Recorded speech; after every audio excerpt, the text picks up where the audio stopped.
நல்ல பேர் வச்சிருக்கிறீங்க. 10 ரூபா 10 ரூபா. அப்படிப்பட்டவர் உங்க மாவட்டத்தில் விடலாமா? அவர் ஓட ஓட விரட்டுவீங்களா? அவரை மட்டும் தப்பி தவறி நீங்க விட்டுட்டீங்க, கோவை மாவட்டம் மம்போடு போயிடும். நான் ஏற்கனவே அந்த அங்க பேசும்போதே சொன்னேன், இந்த கொரோனா காலம் உங்களுக்கு நல்லா தெரியும். கொரோனா வைரஸ் பாதிக்கப்பட்டா உயிருக்கே ஆபத்து ஏற்பட்டுரும். அப்போ அது கூட நம்முடைய பாரத பிரதமர் நரேந்திர மோடியில் மருந்து கண்டுபிடிச்சு குணப்படுத்துறதுக்கு செஞ்சார்.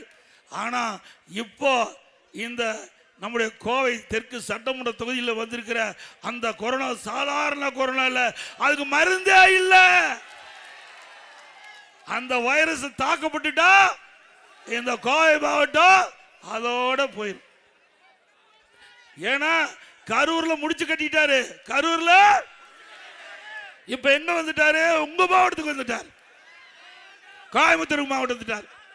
இந்த அதிகாரிகள் டிரான்ஸ்பர் மாதிரி அங்க டிரான்ஸ்பர் ஆகி இங்க வந்திருக்கார். நல்லா சிந்திச்சு பாருங்க.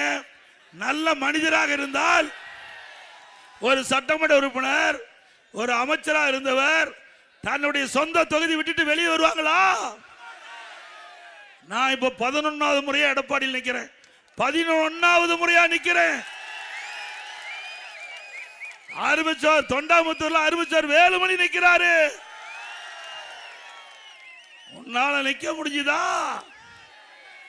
அங்க ஓட ஓட விரட்டி இங்க கோவை தெற்கு சட்டமன்ற தொகுதிக்கு வந்து நிக்கிறாரு.